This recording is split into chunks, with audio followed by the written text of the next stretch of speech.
Good morning, afternoon, night, evening, middle of the night. I did that in the wrong order. Who cares? Welcome or welcome back to YFA, your weekly recap of whatever nerdy stuff we feel like talking about. I am one of your hosts, Al, alongside the Abe to my Al, Abe. Hello. Hello. Hello, hello, hello. Hello, hello, Mr. Bears fan with your Christmas sweater. Yeah, my little Christmas sweater. I mean, I trying to manifest them into being a good team. No, to be honest, I wore this because. Do you even watch football? No, I don't watch. I haven't watched football like that in a very long time. I don't think I actually did, but I was semi interested. Most of the time, it's kind of depressing being a Chicago sports fan. Oh no, yeah, I know. Unless it's 2016 and you're a Cubs fan. But besides that, yeah. Yeah, I mean the Bulls are not good. The Bears. I don't know how the Bears are doing this season. I could have sworn. They're okay. Okay. They're not the best, but they're okay. And then we just had the World Series. Yeah. It was the Dodgers, right? They won this year. I think so. I can't remember. I think it's the Dodgers. I should know this. I think it was the Dodgers. Whatever. We're not a sports podcast. We'd be terrible if this was a sports podcast. I don't watch sports. No, yeah. I tried getting into basketball like a year or two ago. I don't remember what it was. I think I watched a movie and it made me really into basketball again because I always liked it growing up. I just was never great at it. So I tried being a Bulls fan and that lasted a week.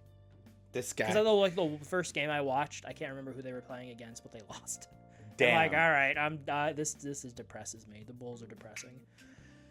But enough of Chicago sports because, like I said, we're not a Chicago sports podcast. We're a stupidly nerdy podcast. But how was your week, Abel? My week was good. I had just finished my overnight shift, so I'm back onto a normal schedule. Oh, that's good. I say that, and literally, I fucking woke up so late today. I woke up at 12. Yeah, I think I got out of. No, I got out of bed at like 11:30-ish. Yeah. But that was because I came home late at 11, and I ate food, and then I just couldn't fall asleep until like 1. So.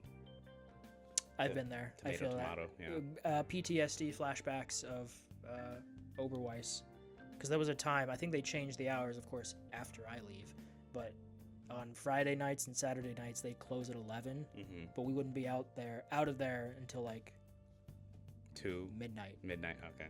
You know, because we were closing. It sucked. But I think they changed it now. I think during the week they close at 9 now, and on the weekends they close at 10. So good for the people who are working there now. Makes sense. But yeah, that's good. I'm happy for you. Yep. Overnight shift. Over. The overnight saga. The overnight shift is over. Yeah, that's the saga. Your little month-long saga. Yeah. Abel's saga. Yeah. Hellblade. Homeblade. Home Depot blade. Home Depot blade. That's good. Yeah. Yeah. How about you, man? Same old shit, different week. It really was. It was work and same shit, different day. Doing work stuff, working the work. Working that work. Working the schmirk. Coming home, working that work. Just a lot of work, a lot of twerking, a lot of working. Twerking. I mean, some people get paid to twerk. Some people I do. hate those people. Because they make more money than you? Yeah, exactly. Are you kidding me? I wake up, I relatively normal compared to some time, people, but it's just, and then I go do a job, and other people are doing jack shit, and they get paid. Yeah, they throw ass, and there you go. Damn, there's I should have been born. I wish I had been born with a fatty. Maybe in another life.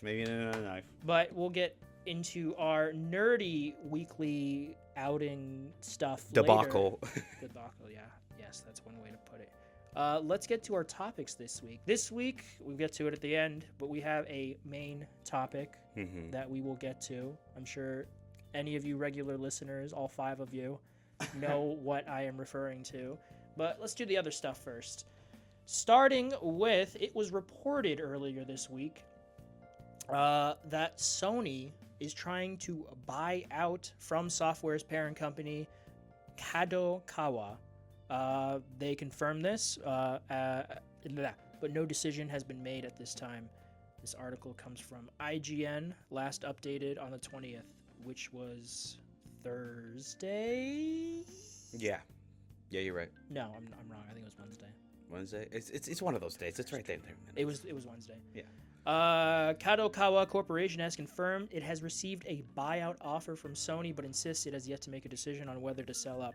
Earlier this week, we're recording this on Sunday, November 24th, 2024, Reuters reported that Sony was in talks to buy out Kadokawa, whose subsidiary Fromsoftware is behind. If you're a gamer, you know who Fromsoftware is. I'm not even going to get into that.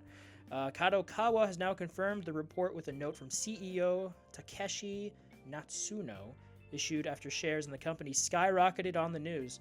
There are some articles on the acquisition of Kadokawa Corporation.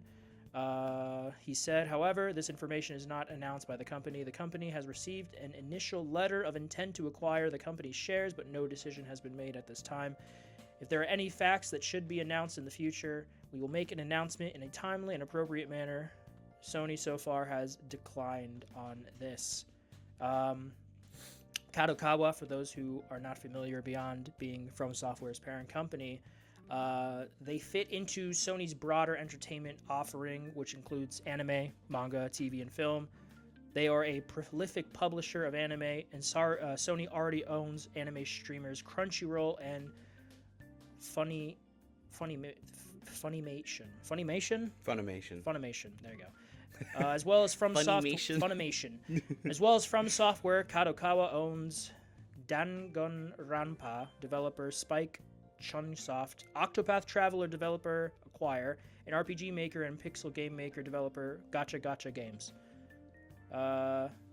They're a majority shareholder of Fromsoftware with around 70% of the company. Sony already owns around 14% of the developer, with Tencent owning around 16%. It's not surprising. Okay, yeah, the big thing, there's more to the article. IGN did an article earlier this week if you want to know more of the ins and outs, but essentially, Sony is interested in buying Kadokawa. There have been a lot of backlash. I think there's been a lot of backlash at Sony for this, which I mean, at Sony or amongst at Sony, just because people are like, why are you trying to buy out the parent company that owns Fromsoftware? Like in a lot of people's eyes, it's like, you have enough good IPs, you don't need this one. Which I'm like, okay, Where cool. did you see this? Well, no, there's a lot of video. What's that guy? That guy that does shorts. He like posted it and it kind of went viral. It has like 45,000 likes. I can't remember. Which guy who does shorts? Blonde hair. He does like a lot of like meme. Does he work for Sony? Or? No, he doesn't work. No, I'm saying general people. Like people are just not like, why are you? Oh, that's what I said. You made it sound like that people at Sony were saying this. No, I didn't say people. I said people saying about Sony. Okay, there you go. All right. Yes, I agree. Yeah. I saw that too. For me, it's more so a broader look beyond just the Fromsoftware stuff. Not even the IP. It's the fact that Sony already has a big share in the anime market because, like this article mentions, they own Crunchyroll and Funimation, where like this would give them another foothold, a huge foothold in the anime market. I'm not obviously, I'm not a huge anime guy. I've seen one show, like 5 or 6 Studio Ghibli movies, and that's it. Yeah. You're more the anime guy. Do you use Crunchyroll? I use Crunchyroll. I remember my friend used to use Funimation, but we stopped supporting. Well, no, he stopped supporting Funimation because, long story short, they did some like shady shit to like a voice actor, whatever. Mm-hmm. Like I don't even want to get into it. It's gonna be a long story. But anyways, Sony owns pretty much the big like live stream anime companies. They do. So what does this do for you? Is it like, no, too much Sony? No, not. Yes and no, because it's like, okay, so nothing's changed. The animation industry is still under like a shit ton of crunch, and animators are practically worked to death to finish episodes, and really the audience's higher. It was bad for quality and taste are like up there now. Oh yeah, forgot to, -1. -1, yeah. At least they won best. They won best. Best special effects at the Oscars earlier this year, which I was very happy about because the budget was not big compared to a lot of Hollywood movies, but they won, and that movie looks. I saw it twice. I saw the colored version, and then they re-released it in black and white, like the original Godzilla, and I watched that too, and it's a gorgeous movie considering how small the budget was. No, yeah, it's a very good looking movie. I mean, I could just be completely ignorant to like what them getting all this like IPs is gonna do, because like, to be honest, like I said, it's not gonna change anything. There's still gonna be time crunch. There's still gonna be like shows pumping out like high quality animation, but like okay. Yeah, I mean, I feel that, again, as someone who's not an anime guy at all. I just, regardless of who it is and what they're doing, I've never liked the idea of any one company having this much of a foothold on any industry. Disney. Yeah, right. Microsoft. Sony. There you go. That's Sony doing, because they already have such a, not a stranglehold, but a huge imprint on the anime market. On the anime those industry, Crunchyroll, and the other one that I. You know what they should have a foothold in? The fucking film market. Thoughts? Sony? Yeah, I don't know. What do you mean? I don't know. Get some fucking good movies out, for fuck's sake. They're releasing Craven really soon. It's gonna be movie of the year. Right. Excuse you, Abel. My fault. Yeah, Craven. Sony's everyone's been craving. Sony's for film Craven. department has always been inconsistent, to say the least. Yeah, that's what I find like funny. Spider-Man himself has always been which is why Sony will never sell what they own of Spider-Man. No, yeah, they will never. Because why would they? He's a moneymaker. Oh, he's a huge moneymaker. Yeah. Spider-Man is, I'd say, probably the most popular comic book character in of the all world. time. Yeah. That's a funny thing. Like, I remember back when I was in, like, it was pre-college. This was like that, like, I call it boot camp, but it was like that, like, where you can go to the campus for like 3 weeks. So you live in the dorms and you take actual classes for a bit. Yeah. So, the RA that was there talked to us and was like, hey,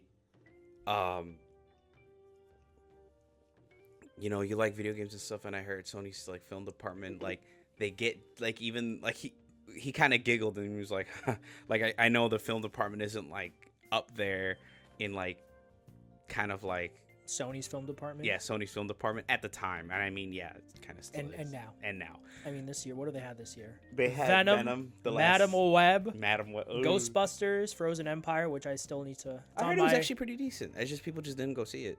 I heard it was okay. Yeah, that's what I have it on my Netflix watch list. Yeah, and it's funny because he was like, a lot of people that like are in that film part of Sony sometimes get pulled into the gaming part, and like, I can see that.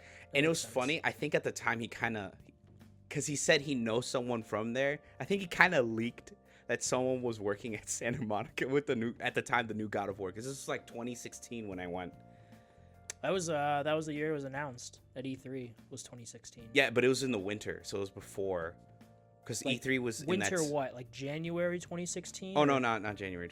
Yeah, like January. There you go, January 2016. Because wasn't E3 during the summer of that year, or was that before? E3's always been during the summer. No, yeah, I can't remember. We haven't had an E3 in ever. Since 2020. Well, 2019 was the... No, they canceled it because of COVID. Yeah. 2019 was the last. And then E3. we had 2020, which was like... No, it was 20. There was no E3 that year. Oh, right. They said they were, but then like there was no company that wanted to do it. I think that's when people started doing like Sony did their own thing that year. I'm pretty sure Microsoft did too. I think I'd have to check, but like, okay, 2019 was the last in-person E3 for sure. The last great moment was Keanu. And then now it's Key 3. It's Key 3, right? Key 3, yeah. Now it's Key 3. Keely 3. It's not. It has not reached that level yet. No. That E3. Oh man. I miss E3 so it was not perfect, but it felt like, for me, and I'm sure I know a lot of other people, but it felt like gaming Christmas, you know? Oh yeah, dude. Like those announcements, those trailers. It was right before winter, like that summer, like E3, like it was right before winter, so everyone's like getting all hyped for next year. What do you mean it was right before winter? Well, because it's summer, and then it's like fall, and then it's winter. I mean, that's a little bit than right before. It's half the year. Yeah. Well, but you get what I mean. Like it's in that, like, oh my god, I'm hyped because next year is gonna be all these games. Or there'll be those like releases like, oh, right in December, like right during Christmas. No, I just remember like even back, like when I was working at Oberweis way back when. This must have been like 2016 or 17. I remember being at work talking with this other guy, this manager, who in hindsight was a bit shady. But at the time, I was young. I didn't give a fuck. He was just a cool guy who also played video games. Yeah. But just talking with him about like the year and like, oh, what's gonna be at E3? I think we were talking about it in like March, leading up to it. I was just like, I'm so excited. Oh, I miss that. And the closest I'd say we have right now are the Game Awards. Yeah. you know, we could get some cool announcements there, but I keep my expectations. That literally in is check. Christmas, the Game Awards. It's like Yeah. the month of like fucking December. And we're what? Are we 2? No, we're 3 weeks away. We're 3 weeks away from fucking Let's see. This Game coming Awards. week of Thanksgiving for the Yeah. Americans, and then next week, the first week of December, or I'm sorry, the week after that, and then so we're about 3 weeks, a little under 3 weeks away. Yeah, but yeah, going back to what I was saying, so he kind of like I think he kind of leaked the fact that they were working on a new God of War, but I never You're like, caught what's on. a God of War? Not even that. I was just like, he was like, oh yeah, so they're having some people from like Sony film production to go work at Santa Monica Studios, That's cool. and I was like, oh okay, cool, and it just didn't ring in my You're head. like, oh, whoa, what are they doing? Okay, cool. Young Abel being silly. I was just like, oh okay, cool. That's cool. It's like, yeah. So if you ever like go into film and like you feel like you don't want to like film, they're always asking for people It's- with like the new like motion capture and everything, and like That makes sense. I mean, there's so much motion capture in games now. now yeah, there's I mean, so many. I mean, I'm playing Hellblade, and I'm playing on my PC can only take so much. I was telling you before. No, yeah. But I'm playing on medium settings, and even then, it's just like the motion capture with the facial. It looks fucking phenomenal. Yeah. But it's funny you mentioned that about God of War because I remember when I was in college, my last semester. So this must have been this was like January or February of 20. We did a trip to what lot was it? Damn, it was Lot 13 or something. yeah, it was it Paramount? It was like Paramount. I remember you messaged me about this. Universal. Yeah. I did. Yeah, I you told must me have. about it. I don't think it was Sony. Maybe it was Sony. It would make sense if it was. No, Sony. yeah, you did say Sony. Yeah, you said you went to a Sony lot and you saw something for Insomniac's Spider-Man. No. It was Last of Us. It was or Last of Us. Yeah. No, they were doing Foley work Yeah. for The Last of Us Part 2. Mm-hmm. And I'm like, holy shit. And I remember asking if I could take a picture, like, oh, we can't reveal that. I'm like, really? Because I was confused by that because people knew that the game existed by then. Like, this Yeah. was this was early 2020. Maybe because usually when Foley people work, they have like a big screen on. And there then, there was nothing. It was just a bunch of junk on the floor. It was just a bunch of, stuff they make sound for. okay, then yeah, I'm surprised they didn't let you just take a picture of Yeah, like, I was confused. I didn't ask that at the time, but I remember thinking, like, I was confused by that just because it's not like the game was a secret or anything because we all knew. that they didn't have the footage up on the wall. I guess in hindsight, I kind of wish I had asked, like, oh, is it is it because you don't you don't want people knowing you guys specifically are working on anything, or you don't want the game to leak because the game, which is ironic in hindsight because the game had a huge leak. Yeah. But yeah, I'm sorry, your God of War story made me think of that. I hadn't thought of that in a while. I remember you mentioned that. I got the message that day. I was like, what's this guy doing? Because I know you told me you went to Cali, right, at the time? Yeah, for my last semester of college, I was in California. Yeah, I was like, oh yeah, I haven't talked to this dude in like and a then minute. COVID happened. And then COVID happened. You were stuck out there for a bit, and then you came back. Yeah, I was just playing video games in my dorm room. Yeah. But yeah, so Do you think this will happen? This buyout? that's what I think it will, but at the same time, they're not gonna just give Sony anything. And I know Japan. I don't know how. I know Japan is very strict when it comes to buyouts from foreign companies. well, no, But when Sony's it's all from no, that's my point. That's what I'm getting at. okay, Like, okay, it's okay. I don't know how it is internally because obviously these are Japanese companies. Yeah, so I'm gonna be honest. I think that it's gonna go through, but it's gonna be a very expensive like they're I'm gonna. sure. Yeah. Oh, I think I'm this sure is gonna be Sony more. I knows think that. this is gonna be more than Bungie. This is gonna be more than what they paid for other studios. Yeah, I think. Because What did they pay for? They paid a lot for Bungie, right? $3.5 billion. You know, that's what Disney paid for Lucasfilm. No, yeah, It was that's about about that much, which is crazy to think about because Yeah, they got people were Star Wars along with all the other shit, mostly Star Wars. It's funny that you mentioned that. People were making fun of Xbox's purchase of like Bethesda and id Software, like all of those like studios that are under Bethesda. Oh, ZeniMax. Yeah. Well, like, it's Bethesda Softworks is the publisher. Yeah. ZeniMax, whatever. But yeah, I get what you yeah, mean. like all the studios that are under, like Yeah. all those IPs, and they were like I think only worth $1 billion, or I can't remember. It was a smaller number than Bungie, and everyone was just making fun of Xbox because they're like, ha, they bought Bungie for $3.5 billion, but they only could spare like $1 billion for just Wait, Bethesda. what do you? No, what? No. What are you How much talking- was Bethesda? Like $7 billion. $7 billion. You're way off the mark, Abel. Oh no. Okay. So I remember. Yeah, Bethesda was like 7 billion. Was it 7 billion? I'm gonna look it up. I think it was. You're right. Hold on. What was it? What was the studio that they much bought recently did at the they time when Bungie was pay? bought? How much did Microsoft pay? But anyways, for like I said, Bethesda? I think they're gonna get them, but it's gonna be $7.5 billion. Okay, yeah. For Bethesda. But even that, Bungie's half. And of then that. Activision was like 60. Oh yeah, 60 billion. Like Oh, it was a lot. I yeah, mean, it was- Call of Duty. Yeah, it's fucking Call of Duty, World of Warcraft, Overwatch. I mean, these are money printers annually. Yeah. You know, I saw recently that most of the Black Ops sales are on PlayStation. Yeah. It's like 92%. 92%. Mm-hmm. I mean, a lot of people, and at the same time, though, there was a spike in Game Pass usage because of Black Ops being on there. Oh yeah, and then it dropped off because it like something happened a little bit. Oh no, what am I thinking? I have no idea what you're thinking. We don't know what he's the enigma of his. Fuck, what's the Patrick quote? Oh, the machinations of my mind are an enigma. That's Abel's just thinking about spilled milk right now. Yeah. No, I can't remember what the controversy was. Oh, right. Like you had to have like a premium Game Pass subscription to get it like day one. But if you had a regular Game Pass, you get it like 3 days later.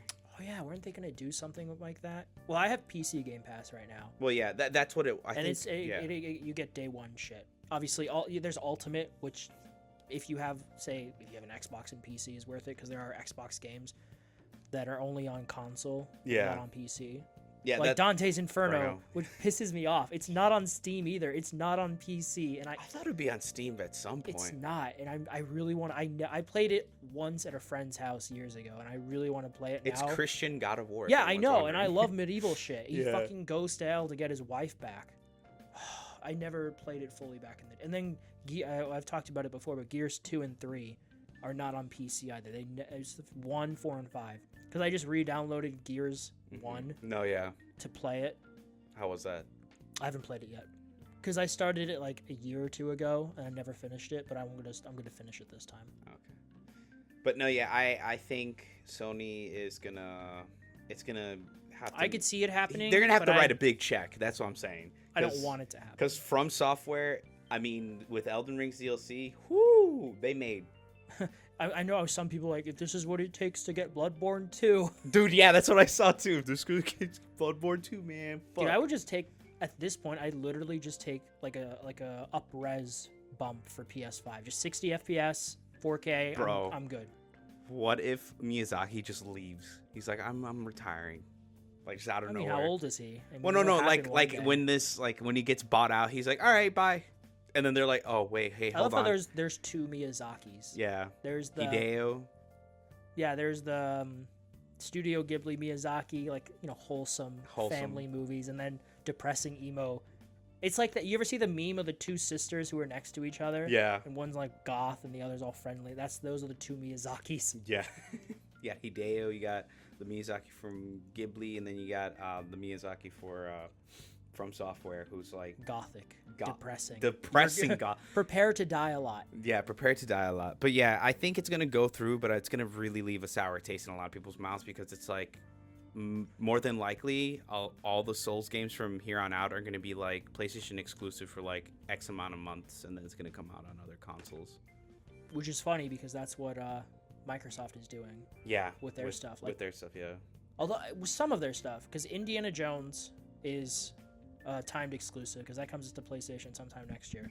I might play that actually when it comes out because I have Game Pass right now. But Doom: The Dark Ages, I'm pretty sure it comes to everything at once. I'd have to double check that, but I don't think there's a timed exclusivity for that one. I think it just comes to everything next year. Okay, yeah. But either way, we're both covered. We both have a PC and a PlayStation. Yeah, we're fine. So yeah, we're Gucci. We're set. All right. Well, we'll see what happens there. I don't want it to happen, but it'll probably happen. Me neither.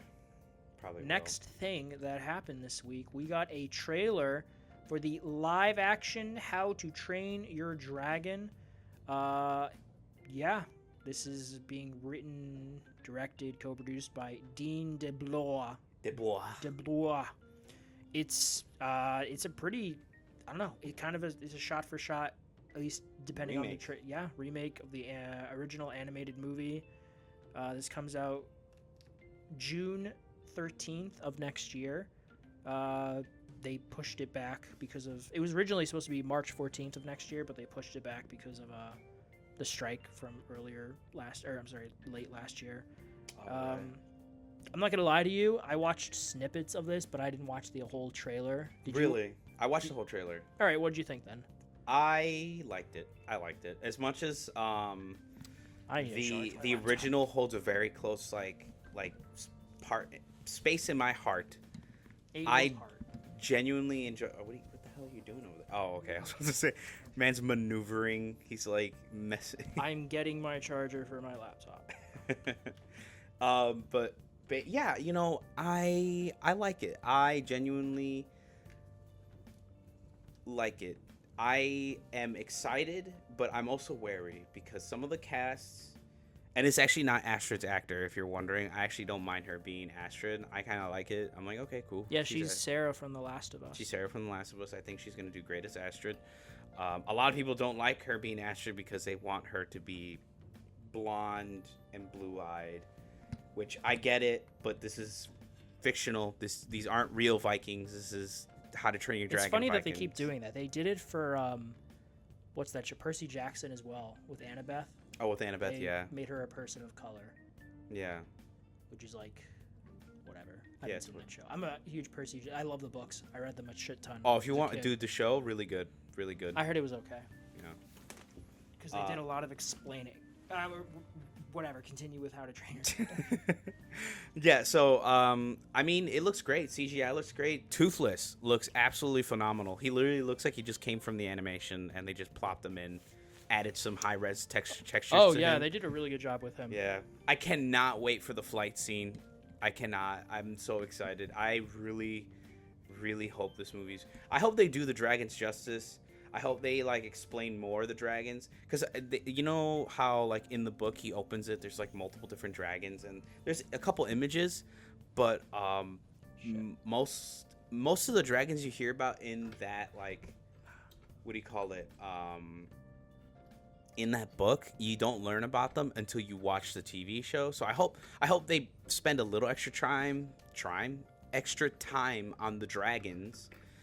But I hope this movie does well, that we get part 2, which is my favorite, How to Train Your Dragon, and then we also get a part 3. Part 2, literally, I want. Are you My okay? thing fell off. I don't know why it fell off the table. Oh my god, wait. Sorry, folks, we're having a bit of a technical issue. More of a physical. Okay, Ow. I need to get... Just keep talking. Distract the audience. Distract the audience. Yeah, don't look at the illusion. Ooh, if you can hear him rustling in his sweater, too, or his shirt. Okay, well, this just slides in. So. Yeah, that just slides in, man. You just twist the top so it locks in. Anyway, so... I don't understand the hate because, not to sound ignorant or anything, it doesn't bother me. I mean, literally, it's a fictional character. Who cares? It's on a. What do you mean, Abel? You need to go on every online forum and bitch about it until you're blue in the face. Yeah, I do. I don't get it, bro. It's a fictional character. Who gives a fucking damn? I get it with not that I get it, but I understand the you know, what do you call it? Little Mermaid, Snow White. I get it. Okay, yeah, you wanted to stick with the original, 100-year-old story. Yeah, they're making everyone pale white, colored, red hair, and I get it. Their spots are being replaced by people of color, and I get that. I understand that, but it's See, me personally, I don't care about that. It's the fact that I just don't need these shitty live-action remakes. Exact. Thank you. You literally, yeah, I don't really need these shitty live-action remakes. Little Mermaid. That's just Disney being lazy and cash grabbing. Yeah. Little Mermaid, I heard it was actually pretty good. It was pretty much a 1-to-1 fucking remake. But did we need it? No, we didn't. Is it good for little girls of color? Yeah, because I get to see someone like them on screen. But at the same time, you could have made an original character and done that. It's just easier. But it's easier for Disney because they, money. Yeah, I mean, Here comes the money. I'm trying to think of something original. Wish came out last year and was not a great movie. No, it's because I feel like they didn't try. They didn't. Yeah, try. I know. It seemed like everything was generic. It was a very generic movie. Yeah, this was supposed to be for Disney's 100th anniversary. Yeah, that is.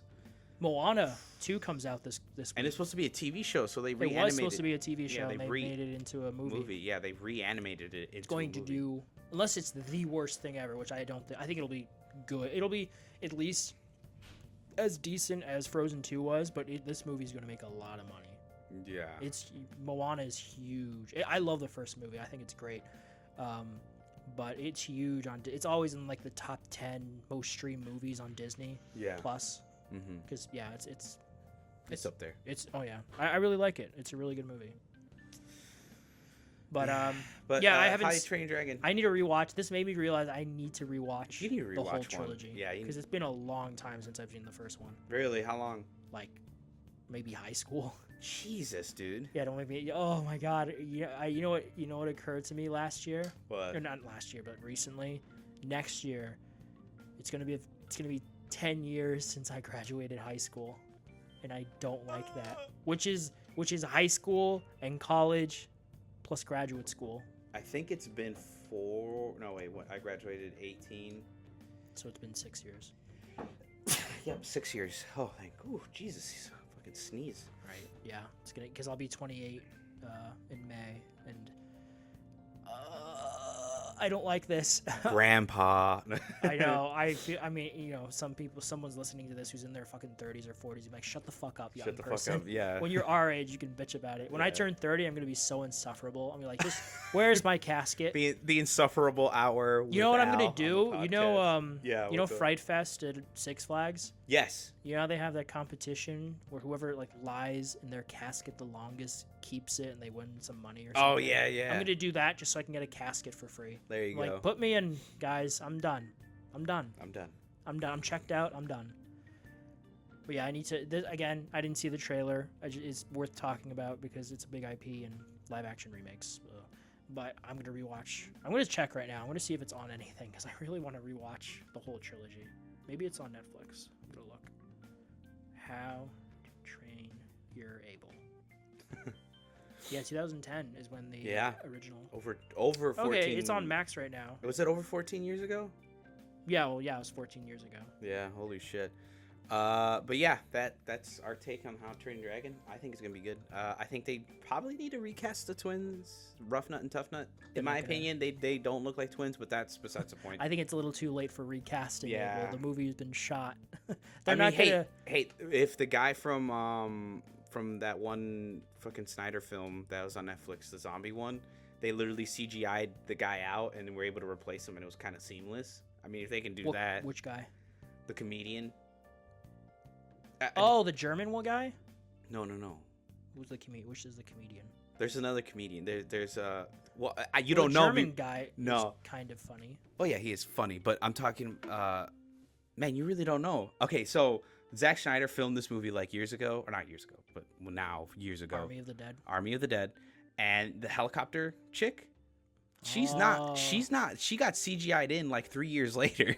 Really? I did not know that. There was a completely different actor, dude. That's what I'm saying. It was seamless, and no one batted an eye. All right, so go right to them and tell them to do that with the twins. Yeah. Sorry, children. This one guy thinks you're not twin-looking enough to be. Dude, me and like every other person on the internet's like, yeah, they don't look like twins. Fuck, who cares? I mean, yeah, but it's just like, eh. At the end of the day, none of this shit matters if the movie itself is good. Yeah. Well, do I think it'll be good? We'll see. Yeah. Next topic, and probably the most important topic of this week. God of War. I was going to say God of War. GOTY of War. GOTY of War. So this week, we got the nominations for the VGAs, which happened in 3 weeks. We just said that. That's our main topic. But for right now, we just want to discuss one of the Game of the Year nominations. We talked about this last week. My thoughts are pretty much the same about the eligibility of DLCs. We talked about Shadow of the Erdtree, the Game Awards. Jeff Keighley confirmed that pieces of media like that are eligible. They are, because Shadow of the Erdtree is one of the 6 nominations for Game of the Year.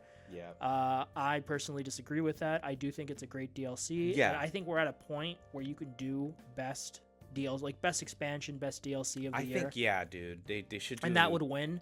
Yeah. But in my head, if it was its own standalone product, I'd be fine with it getting nominated. Like if it was But something like you Freedom have to- Cry, like where it's like a literal Sure, separate exactly. download. You could buy it on its own. But you have to have the base game to play this, and the base Yeah. game is a 2-year-old game.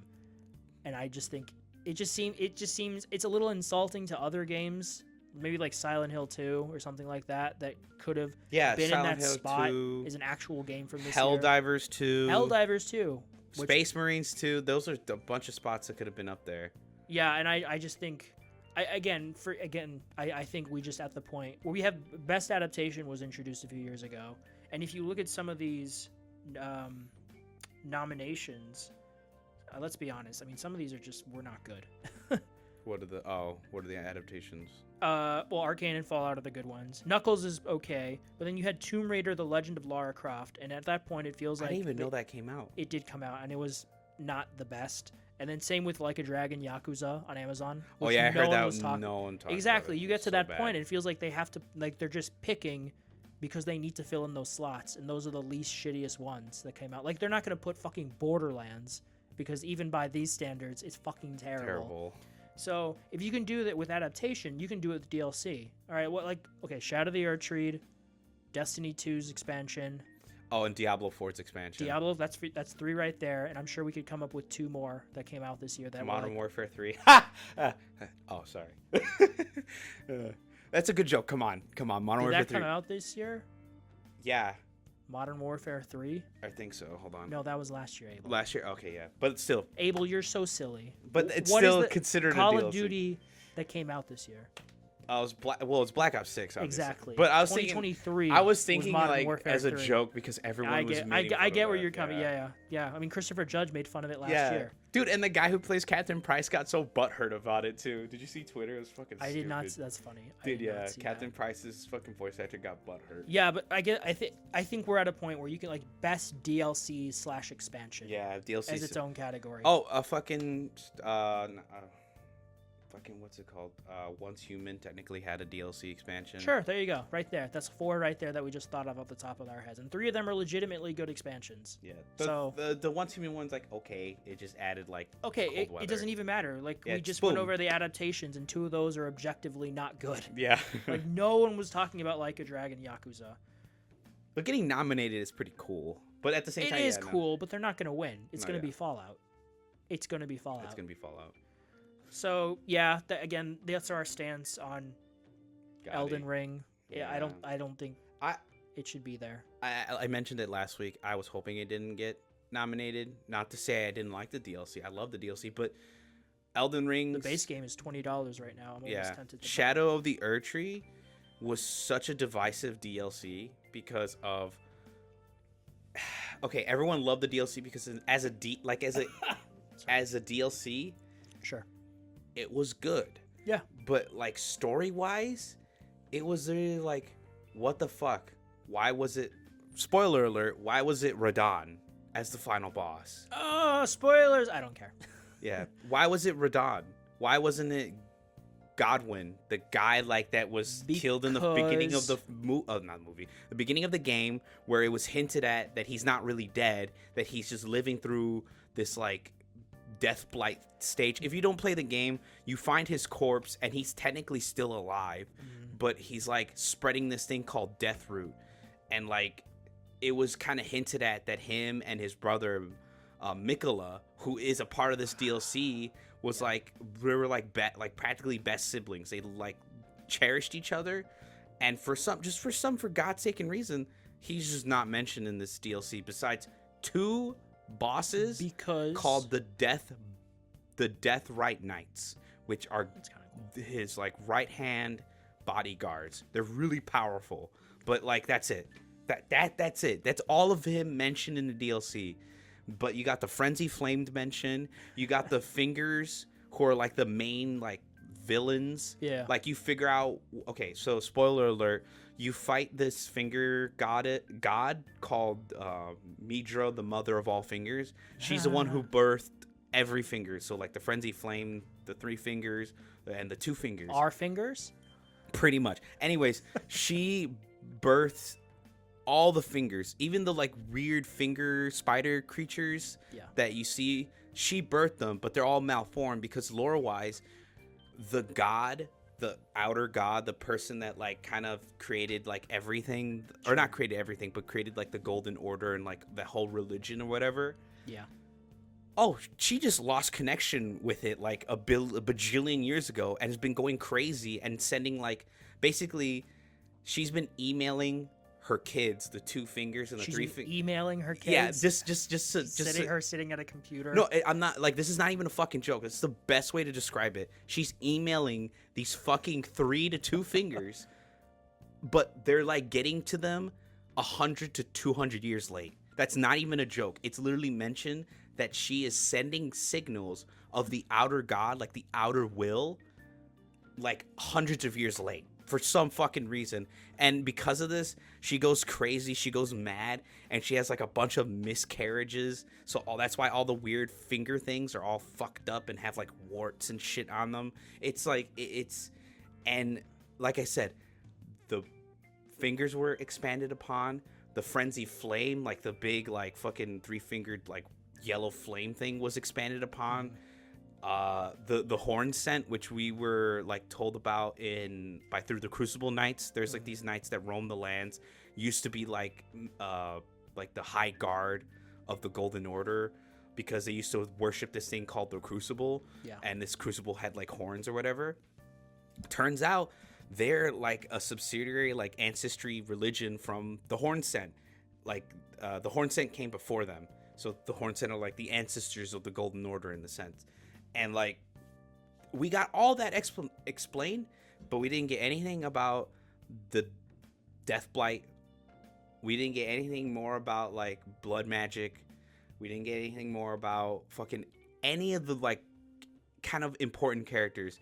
Same thing, Melania, don't know any more about her. Well, I mean, she's dead when we kill her, but you get what I mean. Abel, I think the answer to your questions is Elden Ring 2. There you go.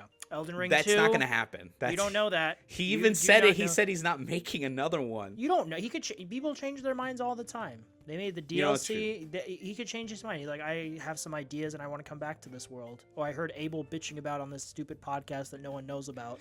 Bro, but and he's like, oh, I gotta fix this. This isn't even my feeling. This is the whole community's feeling about it's also the DLC. Your feeling too. But there's mostly, obviously it's a part of my feeling, but most of the community would agree with me. Abel, remember.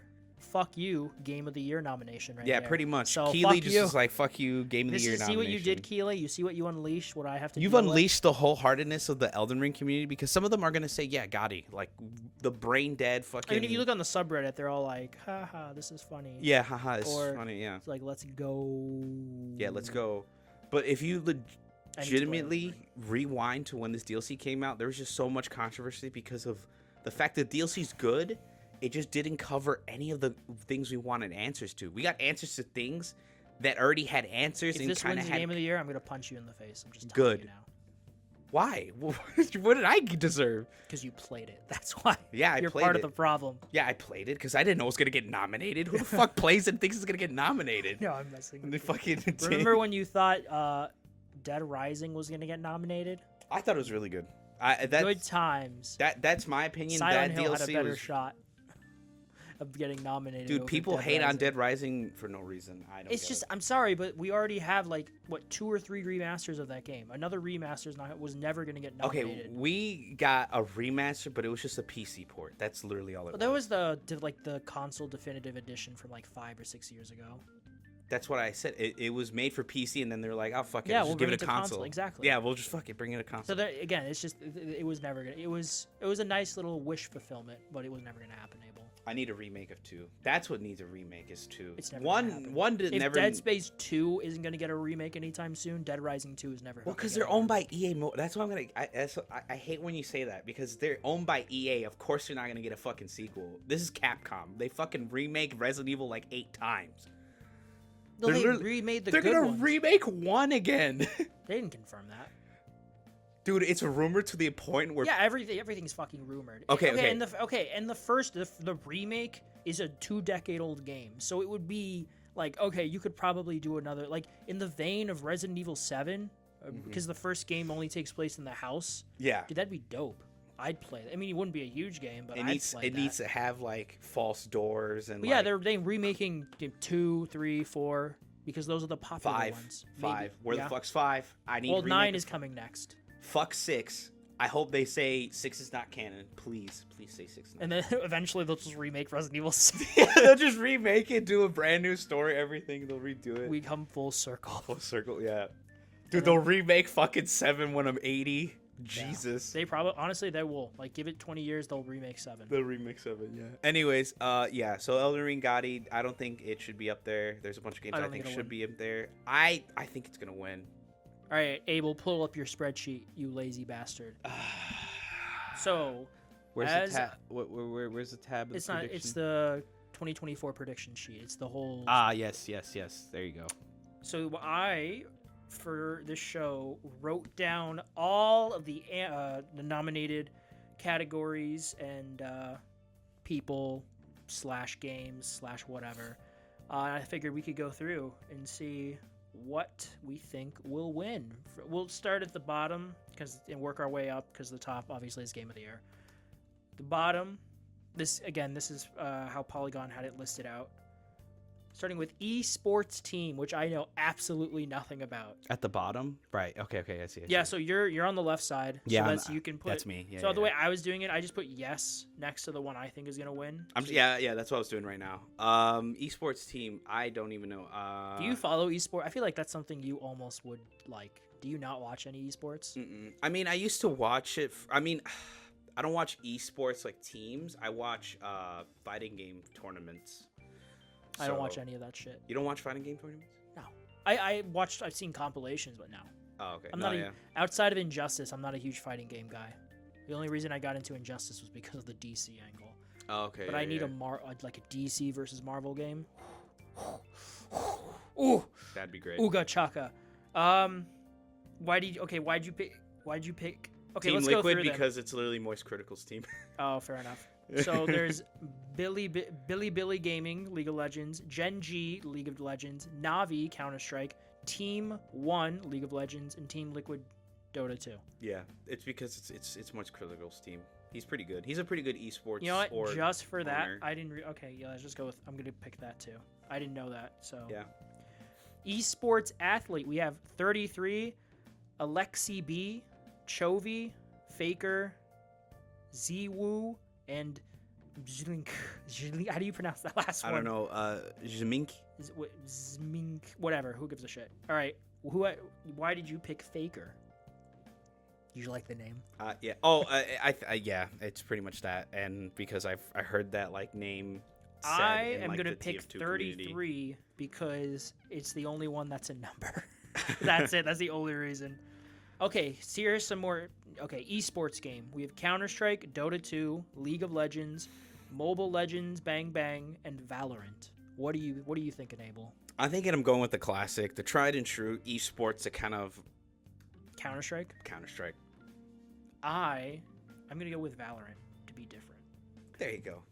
The opposite of CS:GO. Yeah, right. Valorant is literally just CS:GO with abilities. All right, we're getting to the categories with some actual stuff. This is going to be an interesting one. So this is best VR game. We have Arizona Sunshine Remake, Asgard's Wrath 2, Batman Arkham Shadow, Metal Hellsinger VR, and Metro Awakening. Yeah, for me it's a toss up between Shadow and Awakening. How about you? Oh, I was thinking it's Asgard's Wrath 2 or Arkham Shadow. My brain says Asgard's Wrath 2 is like objectively the better game because it's like this huge but my heart says Arkham Shadow. Yeah, that's what I'm saying. Because especially in a year where we got an unfortunately shitty game from Rocksteady, but we got a legitimately good VR game. And I almost want to buy it because it's only like $3 or $5, like $30, $350 for a Meta Quest 3. What? You have a VR? No, I'm saying I almost want to buy one just for this game. Just for that game. Oh, okay. I thought you meant you like buy a copy No, of Shadow. no. I don't. No, that's the thing. It comes with it. Arkham Shadow comes with. If you buy a MetaQuest 3, it comes. Well, that's like thanks Apple for the non-promotion, but we're promoting you right now. Yeah. But it comes with Arkham Shadow, and it's not super expensive. Is my thing. So I'm like, I almost want to buy it because I love the Arkham games and I want to play this. I don't do super well with VR. I get motion sickness. It sucks ass, but. For me, it's between Asgard's Wrath 2 and Arkham Shadow. Am I reading this right? The next listing, that bottom, that racing gaming. Yeah. Wait, which one? The racing one? Yeah, the racing. Well, it's racing/gaming. I just put racing. So okay, I was about to say. Yeah. I was like, the fuck is that? I'm sorry. I didn't mean to cut you off like that or throw you. Yeah, off, no, that's on here. I'll change it on yours too. Yeah, that's racing/sports games. Okay, I was like, what the fuck? I saw like that was like yeah, okay. WWE, the famous racing franchise. Yeah, the famous Dude, this one because Asgard's Wrath 2 got a lot of praise when it came out, but I feel people might have forgotten about it. Whereas Arkham Shadow is fairly new. But the gaming, those people, they don't think like, damn. My heart says Arkham. I'm gonna go with my heart. I'm gonna say Arkham Shadow. Yeah, I'm gonna go with Arkham Shadow. I could see it being Asgard's Wrath 2, but I'm going to go Arkham Shadow just because I'm happy that we got another good Arkham entry, even if it's a VR only title. Yeah. Which is the story good from what? Yeah, I believe this takes place. Yeah, no, it does. It takes place between Origins and Asylum. Okay. And it follows the Rat King. And you see how Harvey Dent becomes Two-Face in the Arkham universe. Oh, okay. Oh, wow. And they apparently it's just like it's Did a really they get Troy good... Baker to do it? Maybe. Two-Face? Okay. I think so. Probably. All right. Racing/sports. Wait, is it voiced by Kevin Conroy? No, I don't know who voices Batman. Does it sound good? I haven't heard. Okay, it might be the same guy who voiced him in the Cape Crusader series, okay. but I'd have to check. All right, now we have a racing/sports. F1 24, EA Sports FC 25, NBA 2K25. Top Spin 2K25 or WWE 2K24. So, okay, I guess we should preface this by saying, because there's another podcast I listened to that did a similar list this week where they went by what they think, like objectively they think they'll win, and then what they would want to win. So this is what we want would win. Like, this is what I would want to win. Okay, so because I look at this and they made a good point with this list is like WWE 2K24 is like a really good game. No, yeah. But there was also a college football game this year. Yeah, college that didn't get nominated. Yeah, because there's a reason for this. Because a lot of these public outlets are not like no one outside of the U.S. gives a fuck about college football. Yeah. Right. Mm-hmm. So like it makes sense. Yeah. Even if the game is objectively really good, they're not going to nominate it because they're not going to play because they don't give a shit about American college football. Yeah. And then we get to that. Racing is really huge outside of the U.S. Oh, yeah. Racing is huge. Basketball is fairly popular outside the U.S., but obviously it's a very U.S.-centric sport. Top Spin is fucking tennis. That's not fucking happening. No. But what would you... So would you want... I want WWE 2K24 to win because... I'm going to think... oh, sorry, go ahead. I know this is like who we want to win, but like literally objectively... WWE 2K24 was a really good WWE game. Yeah, I'm going to agree with you. I'm going to put it is genuinely a really... Like, I play the WWE SmackDown vs. Raw video game since 2008. I played them with my cousin. So those are like nostalgia pieces. Are you going to play it? You're not going to play this one? I played this. I have it downloaded. Oh, you have this one? Okay. There you go. Yeah, I have it. Yeah, dude, I love it. I don't think you talked about it. So. No, because it was just more like a game. Like you just play it to have fun. It's like you're not. It's not serious. It's not serious. No, it's dude, there's some people who like actually have like WWE tournaments and stuff, which is cool. Like it's you gave your favorite characters. Legitimately, I think the last time I played a WWE game was when I was in either middle school or high school, and it's very faint, but I have a scar on my wrist that I got because I was playing this game. Because I was at this resort and they had this teen area and they had a couple of Xboxes set up there and I was playing WWE whatever the year was at the time and I kept beating him and he tried it was an accident, but he tried taking the controller from me because I kept beating him and he cut me with his nail and it left a scar because I didn't. Yeah, you're just like, what the fuck's wrong with you, dude? Yeah, because I Did anything happen with him? Like, no, it was an accident. We were kids. It was a big deal. And I think I've had a couple of people like, oh, did you cut yourself when cut yourself. Like, no, it was my gaming scar. I have scar. bled for video games, Abel. Jesus Christ. For a series I don't even play regularly. Yeah. But yeah, okay, WWE, I think it's our pick. Yeah.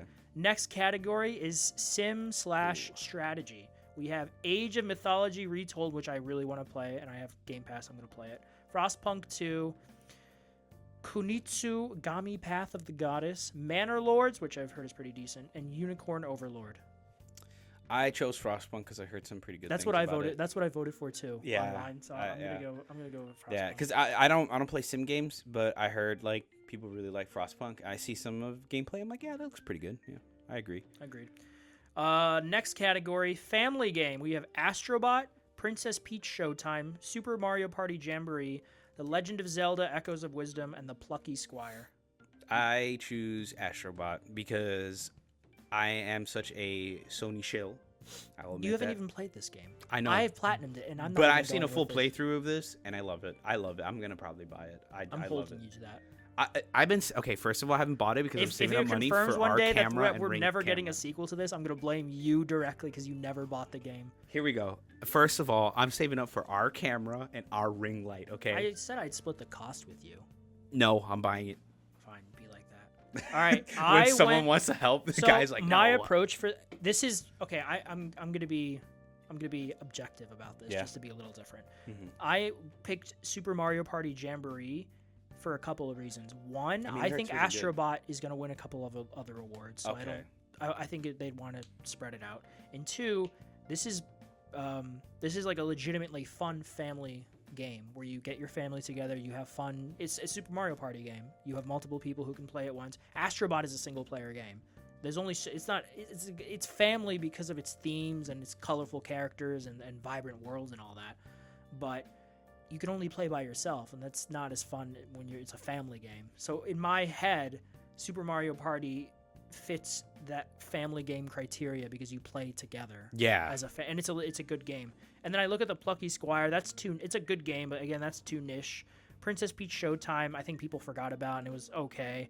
The Legend of Zelda: Echoes of Wisdom, again, a good game, but I think it's, it's single player, and it's enough of a quote unquote serious game that it would kind of boot it out of that family game category. So for that reason, I'm gonna say Super Mario Party. I could be wrong, and I'm sure Astrobot could win or something else, but I'm gonna go with Super Mario Party Jamboree. Fair enough. No, yeah, I agree. All right, best community support: Baldur's Gate 3, Final Fantasy 14, Fortnite, Helldivers 2, and No Man's Sky. Why did you go with Helldivers 2?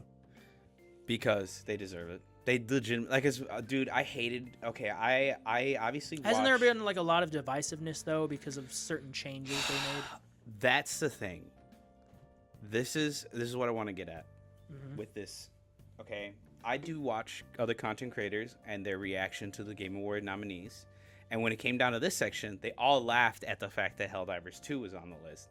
And as an active player of the game, I felt a little hurt by it because, yes, Abel felt hurt. no, more like the fact because they laughed at it, and I was like, okay, I get it. They did fumble because what they were trying to do was cater to the realistic audience. There was an audience for Helldivers that was kind of loud, but not the majority. But they're really loud. They're like, "Oh yeah, I love the realism, the fact that like you can team shoot your teammates by accident, or like the explosions act real knockback, and you'll feel like the blowback from missile launchers if you stand behind them. All that crap, right? Like, yeah, that's cool detail. But this is like an arcadey, like 4-player, just like big battle zone, and you just have fun. You goof off. You complete objectives. It's like, and there's no leaderboards, nothing. There's no like top 500 players who have like 10,000 million kills. It isn't nothing like that.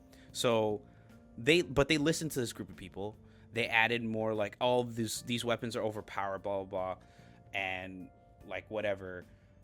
The reason why they nerfed things was because it was turning into what I call the Destiny meta, which is basically you can only use a certain weapon in a certain loadout at a certain difficulty. This is in reference to Destiny 1, when the most powerful weapon in the game was the Gjallarhorn, and you can only run Gjallarhorn, a sniper rifle, and a hand cannon. You cannot run anything else, or else you'd get kicked from the lobby. It was slowly turning into that, But you all know what the fix for that is What? to buff other weapons that aren't performing well. Not nerfing the ones that are overperforming. Buff the other ones so that everyone goes like, oh, hey, that weapon got changed. I want to try it. And look what happened when they did that. Because remember, this is months of them just nerfing shit into the ground. People finding new metas and them just nerfing it to the ground. And then they were like, you know what? We apologize. We fucked up. We're hearing you out. And they literally were like, we're doing what's called a 6-month plan. And I was like, or not 6 month, they're 90-day plan. And they said, we are going to be dark. Like, we're not going to be talking that much. We're not going to be doing like huge player surveys. But 90 days, we're just going to be focusing on playtesting and figuring out a new balance for the game. Yeah. And they didn't, and then we're like, okay, understandable, cool. Everyone was hating on them. They're like, oh, great, they fumbled the bag. They're not listening to the community. They're fucking have coffin ears. Like, no, they're going to be gone for 2 months because they're just going to be focusing on rebalancing the game and making it fun again. And guess what they did? They made it fun again. I played it. It was fucking great. They've rebuffed and changed a bunch of the weapons that no one liked using. Like, there was this one gun, what do you call it? Oh my god, my brain's dying. And now I use it like a lot now. Oh, right. It was a new flamethrower weapon that was a primary. They added armor penetration on it. So you can use it, and it's fun because now you can shoot through multiple enemies at once, and even if they have like heavy armor in front, you can burn through it and still kill them. So it's a really good like new weapon to use as a primary. They also buffed a bunch of stratagems. They buffed what do you call it? The RPG. I call it the RPG. It's called the recoilless rifle. They just did a lot of changes I don't want to get into, but they crawled back from inside the ditch they dug and are now at a good playing field. But the problem is they fumbled the bag when they had the massive amount of players playing because they were listening to like this loud crowd of, I want my game to be realistic. Yes. But that wasn't. No, everyone just wants it to be arcadey and fun. So they doubled down on that. And then now the game's fun. I love playing it. I still play it. You make a compelling argument. Yeah. But I'm going to say Fortnite. Fortnite's no. It's not. No. Dude. What do you mean no? Dude. Are you kidding me? All the ridiculous events and support. What are you talking about? No. What do you mean support? What do you mean not support? Bro, I played Fortnite. I like Fortnite. Don't get me wrong. They have the literal worst community support. All right, fine. Fucking in the world. No, I'm not even kidding you. They don't. Oh yeah, that's a good choice. They don't do dev blogs. They don't talk to their community. They don't patch like overpowered shit until there's like a big update. They literally go like, oh yeah, we'll patch it until like the next event comes out, which is like 2 months from now. All right, fine. You cocked me out of it. I changed my answer, like, Abel. Good job. You win. I'm sorry. No, Abel wins. I just want you to know, if you put down Fortnite, it's like No Man's Sky. Yeah, I put No Man's Sky. Remember when they won a few years ago and he was like in the middle of drinking a beer? Oh yeah, he's like, oh shit. Oh shit. Oh yeah. Hey, they deserve it. They have supported the shit out of that game. Yeah, Sony. Holy fuck! I'm surprised. I still need to play it. I have it, so I played it. It's really good. I will play. There's a VR mode. I heard it's really good. I'm gonna say No Man's Sky just because I mean, years later we're still getting updates. I think there was a DLC not too long ago. Yeah.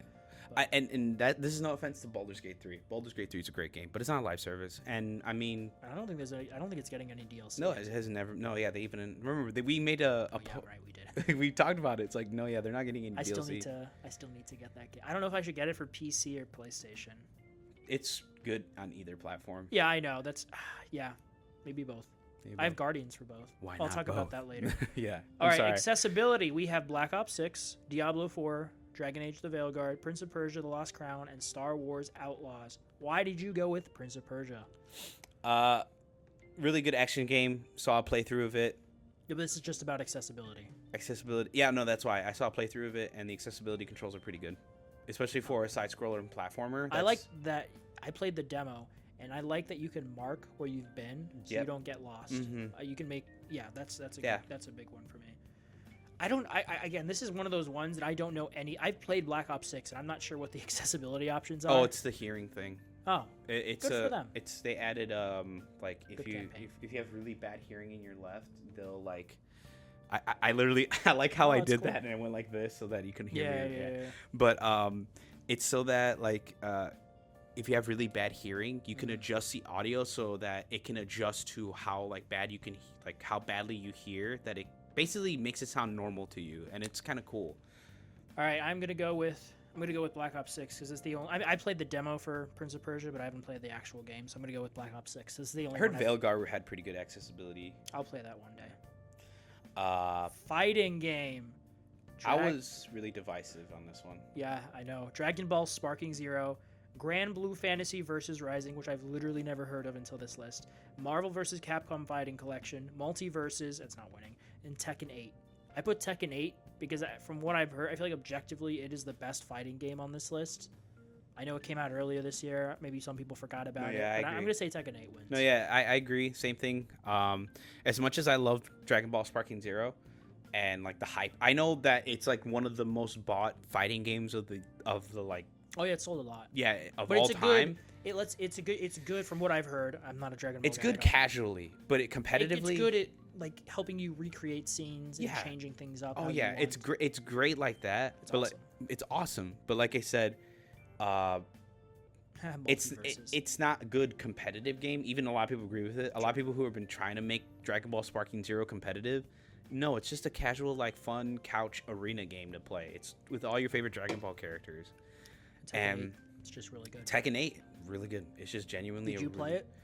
I never got to play the full game. I got to play the beta stuff, and it was really fun. I thoroughly enjoyed Tekken 8. I think it should get it. I don't think Multiverses should get it again because that's just a re-release. I don't know why it's even on this list. I think that, again, this is kind of the thing. I've seen a couple of people point this out online, is that this year was a bit lighter, at least compared to last year, where there's a lot last year. Next year, Big Chunga. Big Chungus. We'll talk about that in January. Oh shit, best DLC. I mean, well, it's not really a good DLC, but it could have been a nominated. But Chaos Reigns, Mortal Kombat 1. I mean, it wasn't really a good DLC, but it was at least a AAA DLC. Sure, yeah. I get where you're coming from. Yeah. I put Tekken 8 knowing nothing about. I played a little Multiverses, but that's it. Best action. I like how there's best action adventure and then there's just best action.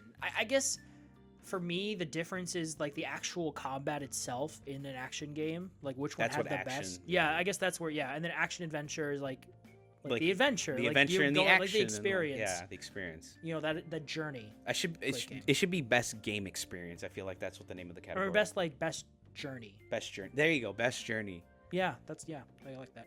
Oh, so action is Black Myth Wukong, Black Ops 6, Helldivers 2, Warhammer, Space Marine 2, Stellar Blade. It was a toss up between 40K and Helldivers 2 for me. How about you? I feel like Stellar Blade might. I'm going to be objective about this because I've only played Black Ops 6 and the demo for Stellar Blade, and that's it. Mm-hmm. Stellar Blade has pretty good combat.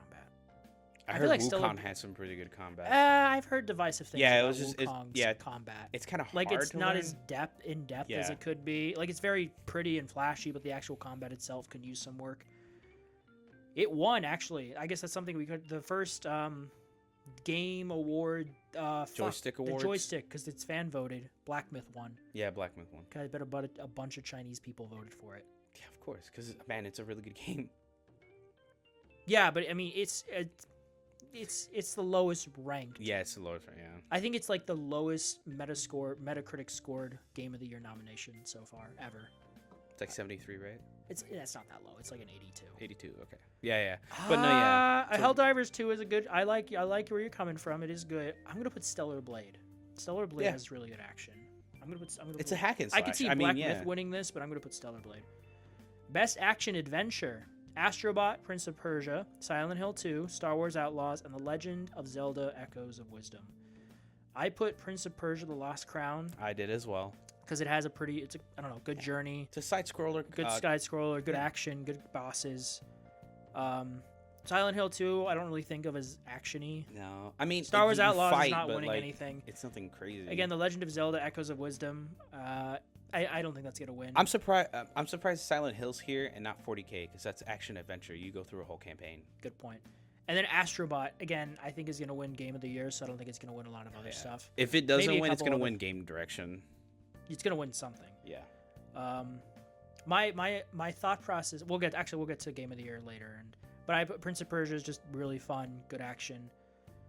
I feel like I'm doing a very shallow job of explaining myself, but I played the demo and it was a good demo. So there you go.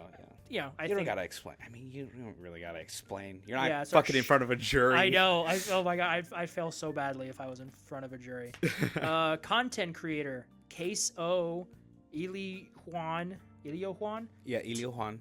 Techno Gamers, Typical Gamer, and Usada Pecora.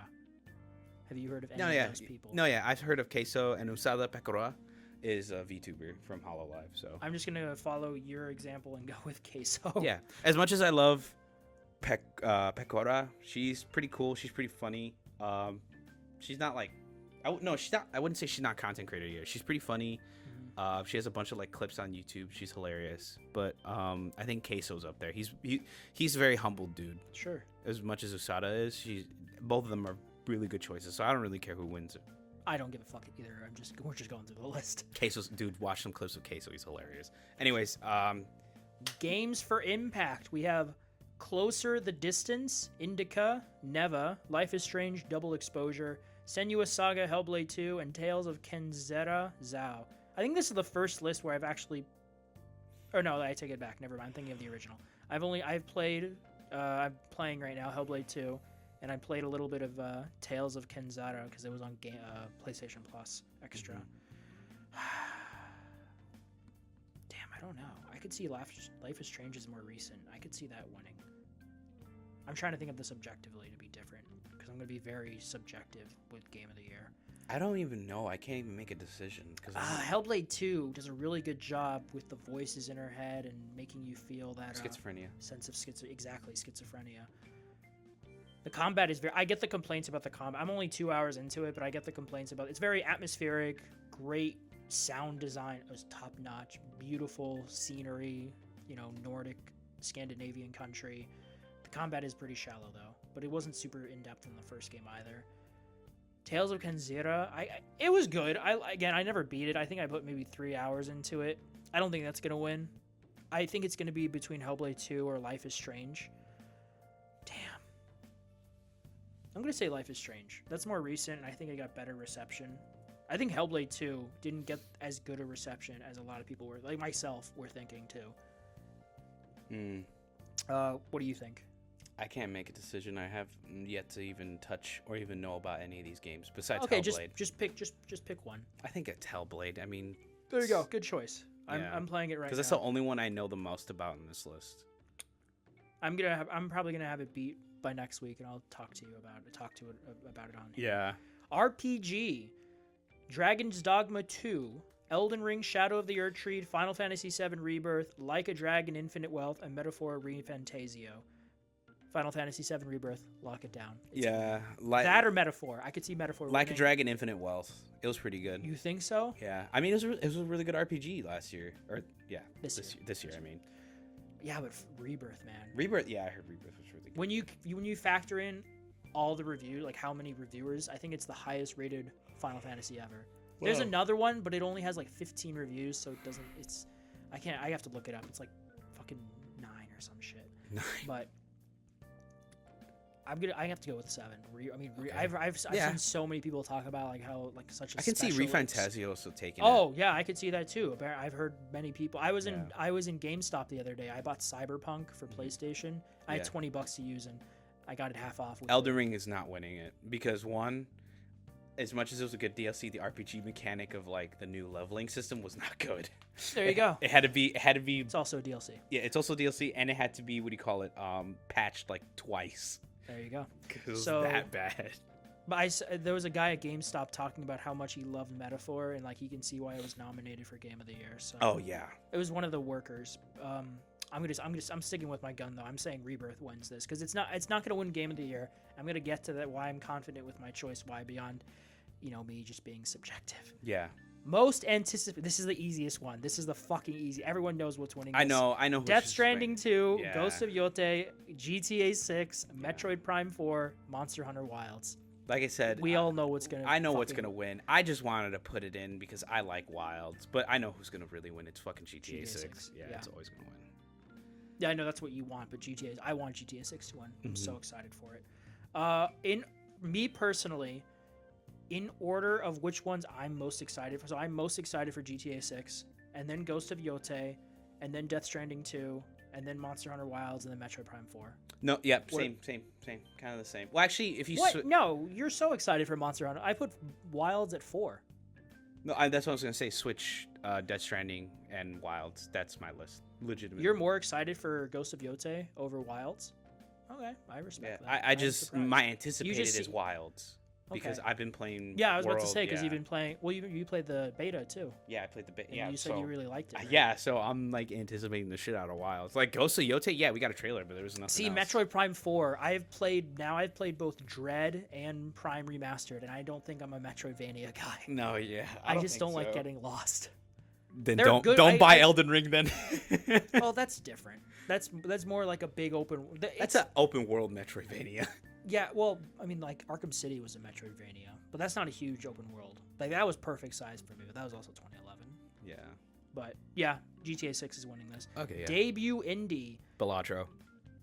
Okay, let's read them. I'm sorry. Animal Well, Balatro, Manor Lords, Pacific Drive, The Plucky Squire. I also said Balatro because it's nominated for Game of the Year. Yeah.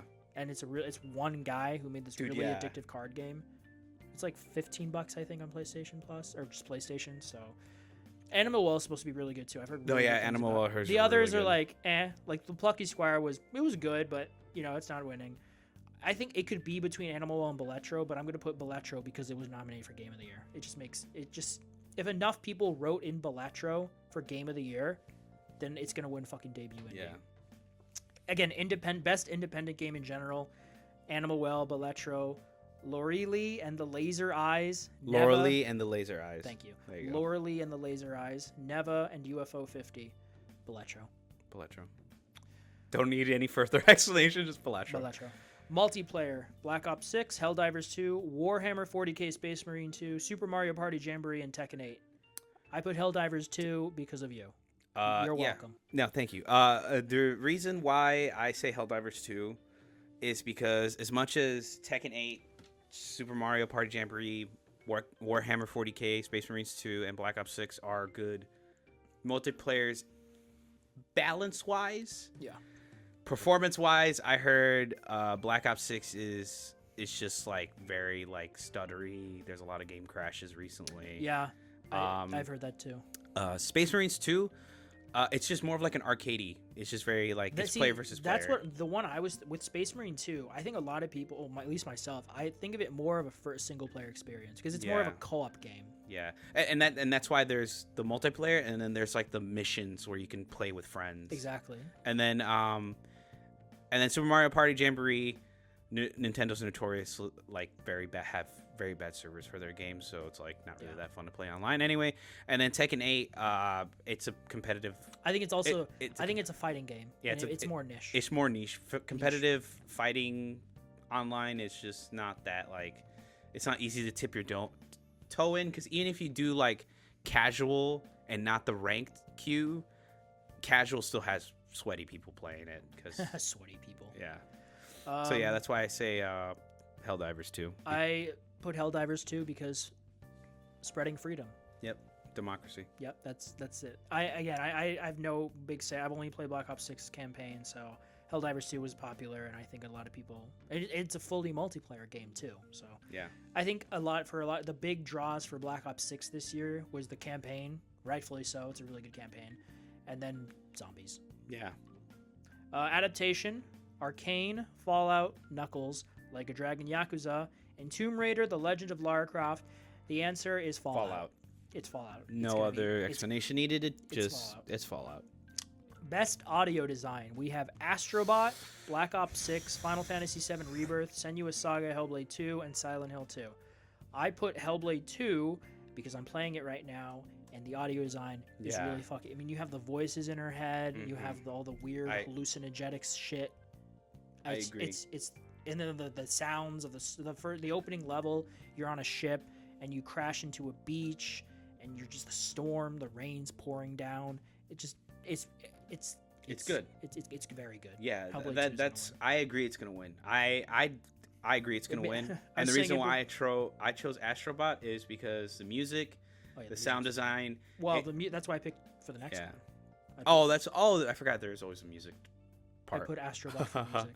You put Astrobot for music? I'm actually gonna choose. I like how we just segued right into music. Yeah. Astrobot. We should read them first. Astrobot, Final Fantasy VII Rebirth, Metaphor ReFantazio, Silent Hill 2, Stellar Blade. I chose ReFantazio. How come? Because I've been hearing music from it because I have Spotify. Yes, you do. Pretty good. I've heard it's. I wouldn't be surprised if that won here, but I have to pick Astrobot because especially that God of War song. It's such a catchy earworm. Yeah. Have you heard it? Boy. Yeah. Boy. It was really good. I find it funny is it's not even like some other guy saying boy. It's like literally the same audio clip from the game. They just brought it over and they just boy. Yeah, I love it. But yeah, I think Astrobot's gonna win music just because it has a lot of catchy themes. But I could see ReFantazio winning this as well. Performance: Brianna White from Final Fantasy VII Rebirth, Hannah Tell, Life is Strange Double Exposure, Hummerly Gonzalez, Star Wars Outlaws. Hannah White is Tifa or Aerith?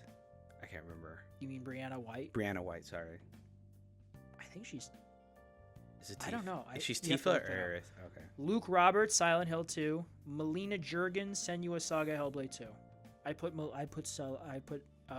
Senua Saga because her performance. It's between Rebirth and Hellblade 2, I think, because they're really good performances. Oh yeah, no, I'm sure. Outlaws is winning nothing. I don't think Luke Roberts. I don't remember people talking about his performance being like that's not why Silent Hill 2 was really good. I think the fact that he was as good as it was caught a lot of people off guard because Bluebirds had a bit of an iffy reputation up until now, and the game was really good. I mean, she did a good job in the first game. She's doing a really good job from what I've played so far in the second game. I could see her winning, but I mean, I put Hellblade 2 because I could see her winning. Best Narrative: Final Fantasy VII Rebirth, Like a Dragon: Infinite Wealth, Metaphor ReFantazio, Senua Saga Hellblade 2, and Silent Hill 2. All right, it's definitely not. You know what? I agree. I agree with you. I'm putting Metaphor. It's not Hellblade 2 because the narrative is some of the problems people have with it. It just didn't feel as maybe impactful as the first game did. Silent Hill 2 is just a remake. Like a Dragon: Infinite Well, I could see it's good, but I don't think it's good enough to win. Final Fantasy VII Rebirth has a really good narrative, but I think part of what makes that game so special for a lot of people is just the feeling of exploration in those little moments with mini games and character, and the fact that it's part 2 of a trilogy kind of hurts it in that respect, whereas something like Metaphor is its own complete experience and it's a new game. Yeah. So I think Metaphor could win that. Mobile game: AFK Journey, Balatro, Wuthering Waves, Zenless Zone Zero, Pokemon TCG Pocket. Why did you put Zenless Zone Zero? Animation is really good and the art direction is really good. It's very much what is it called? Jet Set Radio mixed in with Genshin Impact. All right. I put Balatro because cards, and I don't know. I heard Wuthering Waves was really good. It's literally like anime meets like Horizon Zero Dawn meets Devil May Cry combat. Yeah, there you go. I can see that. Next category: art direction. We have Astrobot, Black Myth Wukong, Elden Ring, Shadow of the Erdtree, Metaphor ReFantazio, and Neva. I like how he chose the same one. I didn't even realize. It's a really pretty game. Yeah, it's a really beautiful looking game. Yeah, that's all I got for that. Yeah, same. It's very pretty. Again, Astrobot. Yeah, it's for me. It's not really the art direction. It's just more the levels. If there's a level design fucking nomination, they would win that. Yeah, level design, just the interaction with the different mascots from Sony and all these IPs. It's a very pretty game, but I'm also playing it on a very expensive TV. So, yeah, Metaphor. And then I don't know enough about like Neva to think about that, and then maybe Black Myth, maybe I don't know. Elden Ring's been nominated for quite a few things. I'm wondering if it's gonna win anything. I guess we'll have to wait and see. To find out. Yeah. Best ongoing game: Destiny 2, Diablo 4, Final Fantasy 14, Fortnite, Helldivers 2. Helldivers 2. Yeah, I put Helldivers 2 because I don't really. Yeah, Destiny 2. Ha ha ha. That's not happening. Yeah, that's not happening. I thought it was gonna happen after this DLC. This DLC was really good, but they've kind of fumbled the car. Fumbled the planet before the DLC came out, and like it could have been best ongoing game, but god damn it, Bungie leadership. Anyways, let's continue. Game direction. Astrobot. Okay, you said that. Astrobot, Balatro, Black Myth Wukong, Elden Ring Shadow of the Erdtree, Final Fantasy VII Rebirth, Metaphor, ReFantazio. I said it so fast, I was so excited because I can see Metaphor winning this. Maybe. Yeah, I was. I'm gonna be different from you, and you put Metaphor for Game of the Year. Interesting. Okay, we're gonna be complete opposites then.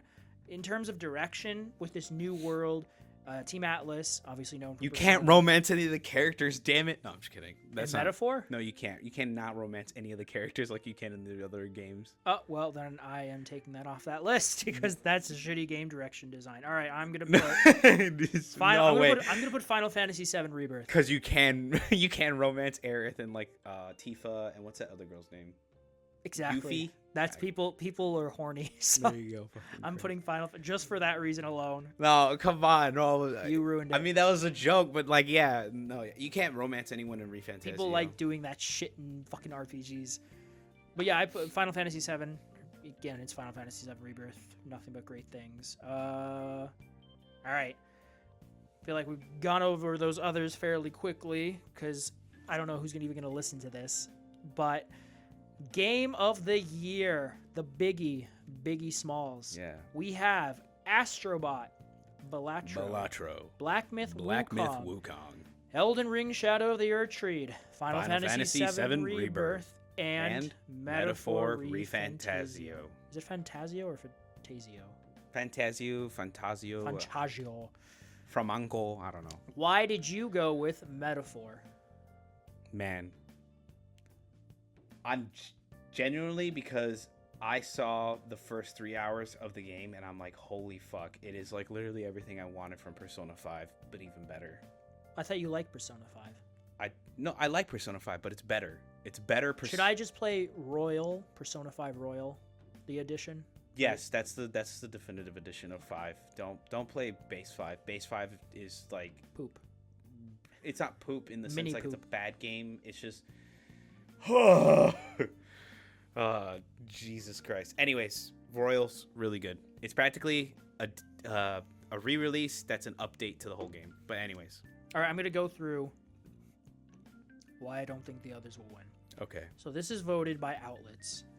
JRPGs have always struggled with this kind of broad demographic. I mean, if you go back and look at the last 10 years, has a JRPG ever won Game of the Year? No, not even Final Fantasy 15, which is weird. Well, that's different. That's different. Final Fantasy VII Rebirth, again, a great game, but I mentioned this before. I think it being part 2 of a trilogy kind of hurts its chances.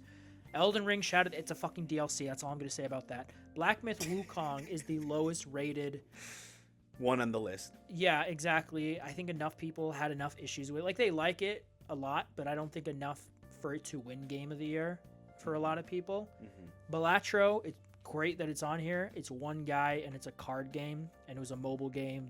It's on consoles and PC too. I don't think enough people maybe played it for it to win Game of the Year, or even if they did, like, oh, it's really good and it's impressive what this one guy was able to do, but not enough to push it over the edge.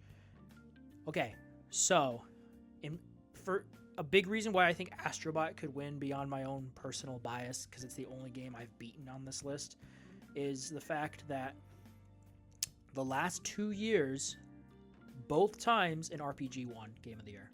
It's 2022, Elden Ring. Last year, Baldur's Gate 3. I don't think they're going to have to do RPGs 3 years in a row.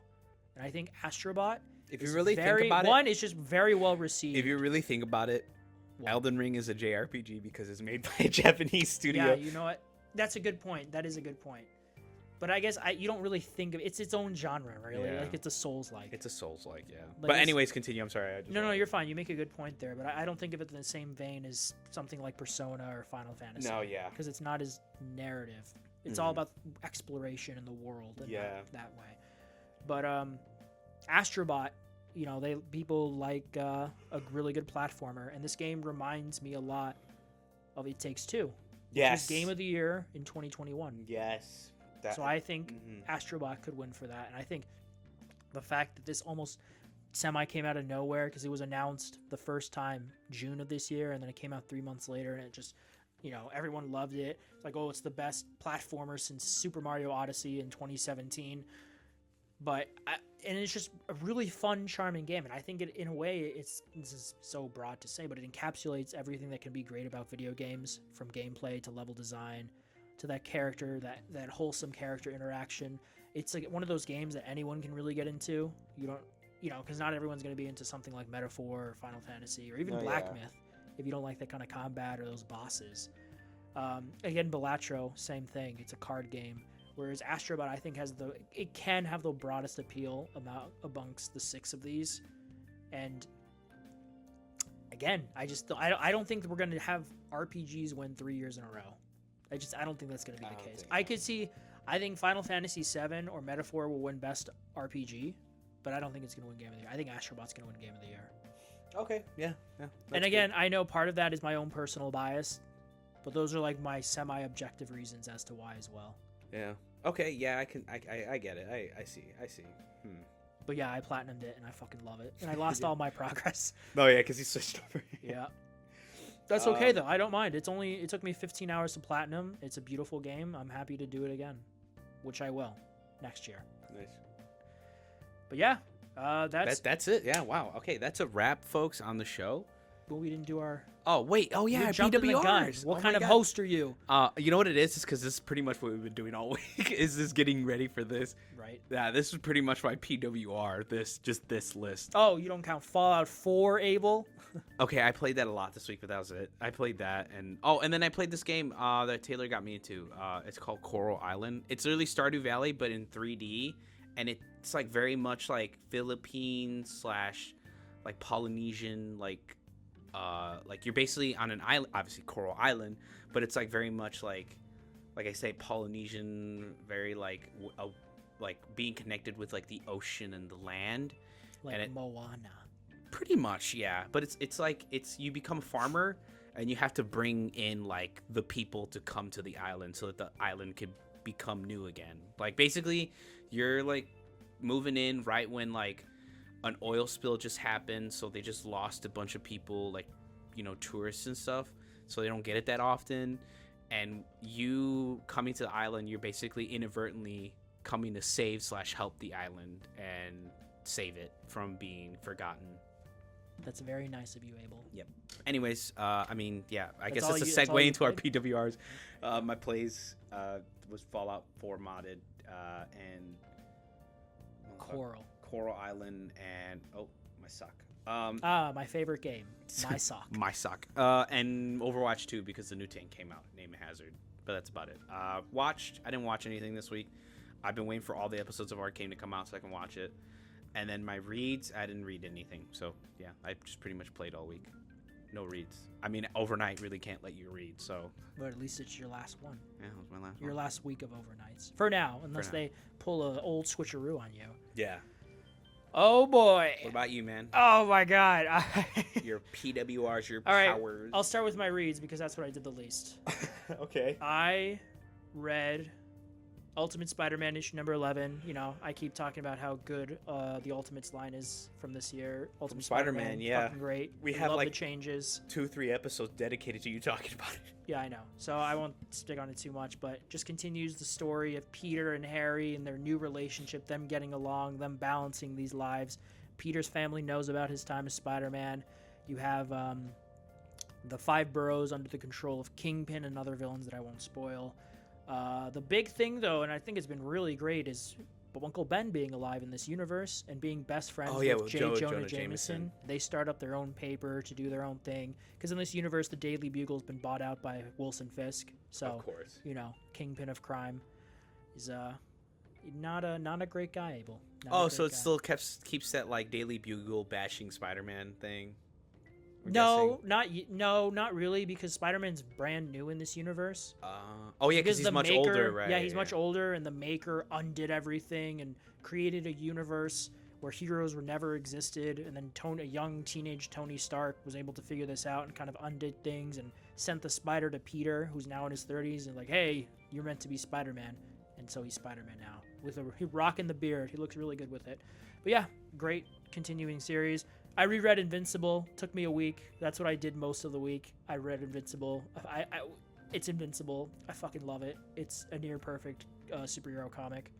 I think rereading it cemented it for me that it's my favorite run ever of a comic. Like ever. Yeah. Because it's so fucking good. Oh, the ending, that final issue. Oh, that final panel, it's so good. I won't spoil it, but it'll come full circle in the show. That's what I read. I reread that and read Spider-Man. Nice. I am watching Invincible. Actually, right before I came here, I watched episode 5 of season 2 of Invincible. So I'm gonna finish it this week. Do you see how fucked up it was where he goes? Which part? Where he grabs Eve and goes. Oh yeah, then yes, in the other world. That was. I like the changes. It helps having just reread the series, so I can be like, oh, this happened in the comic. This happened a little differently. I like the changes, for the most part, from the comic. My favorite is Nolan and Debbie's reaction to his being him. Oh my god, the episode 4 is it shows Nolan right after he leaves Earth, and it's him flying through the galaxy. Yeah, he's able to withstand the pull of a black hole, and the way he's just looking at it lifelessly. Oh my god, so beautiful. Yeah. Because in the comic, it's like one panel of him sitting on a meteorite, and the page or the thought bubbles. Now, what do you say about Viltrumites probably being almost as strong as a Kryptonian? Because holy Superman fuck, done that is too. Superman's literally held a black hole in his hand. I think that's. But the thing was, it was just like, holy fuck, he's standing on the edge of a black hole, and he's not even phased. He's just like. And then he's about to let himself go into it. Yeah, and then the ship comes and. Yeah, whereas in the comic, he just stumbles upon the planet. Oh yeah, he just stumbles upon the planet. So I kind of like the change, and what I really like the change is Mark's reaction to Omni-Man when he finds it, because in the book he's a lot more receptive to him. He's a lot more forgiving, but what he does in the show is more terrible, more pronounced. Yeah, he's like, fuck you. The holding him and using his body to kill people. So in the show he's like, fuck you, and he tries to leave, and he's like not listening to his dad. He's 18. So I really like that change too. Yeah. But I'll finish the season and talk about that. That was the only show I watched, and then I'll just read the movies I watched because fuck it. If this ever loads. 13 years later. Right? Honestly, that's what it feels like right now. Oh, there it is. Adam Eve special. I watched James Bond, Octopussy, sci-fi Tom Cruise movie Oblivion, Never Say Never Again, which was the last Sean Connery Bond movie. It's not good. The Hitman's Bodyguard, stupid fun. High School Musical, I really like that. Nice. A View to a Kill, which is the last Roger Moore Bond movie, and then Pompeii, because I was bored and didn't know what else to watch. It's Kid Harry. It's like Paul W.S. Anderson's Gladiator. Yeah. And then, what did I play, Abel? I played a lot this week. Yeah, I think I played more than you did. I think you did. I played a poop ton. What did you play? I know you played Black Ops 6. What else?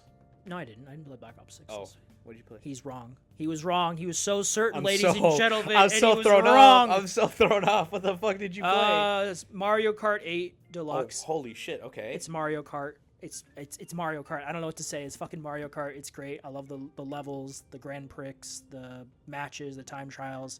But I've just been playing the Grand Prix 100. Okay. Hellblade 2.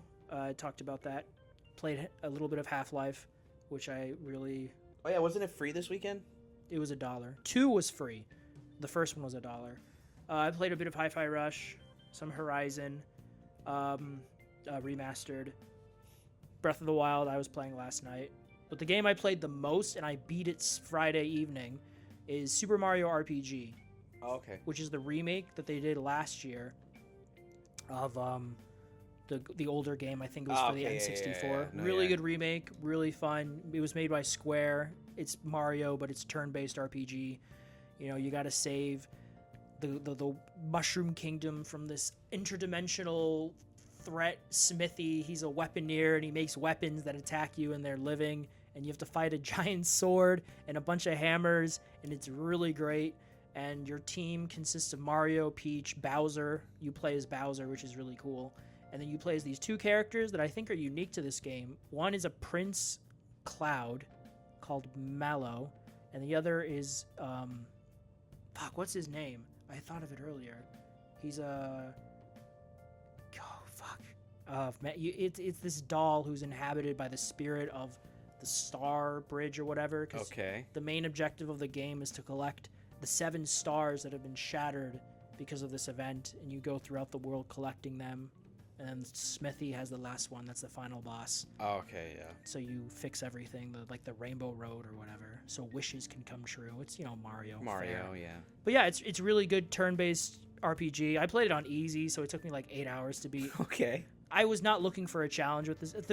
For me, turn-based is fun to an extent because it can get really tedious after a bit because you're looking at the same shit over and over. Like, you're standing there, you're making the same attack patterns roughly, and then you're fighting. You know, this game has a really wide variety of enemies, which was really cool. But it's, you know, it's the same thing. At least with like your typical action game, at least you're moving around, you're moving the camera. There's a sense of mobility to it. Here, you're with turn-based, you're just standing there. You know. Mm-hmm. But obviously I like them because I played Sea of Stars earlier this year and I love that, and I played this and I beat it and I really liked it. But yeah, if you like Mario and you like turn-based JRPGs, you should play Super Mario RPG. It was really fun. I'm glad I beat it, and it's not too long of a game either. Even on normal, it's like 10 hours to beat. But yeah, I played a shit ton this week, but that was the game I played the most. So I actually played on everything. I played on my PlayStation, my Switch, and my PC this week. So I actually used my stuff for once. Nice. But yeah. Finally, unabandoned. Yeah. Oh, yeah, right? Well, I was telling you about, because I thought I had broken my GPU playing Hellblade 2. And then I restarted it, and the issue was still there. But then after that level, it went away. So I'm like, all right, fine, whatever.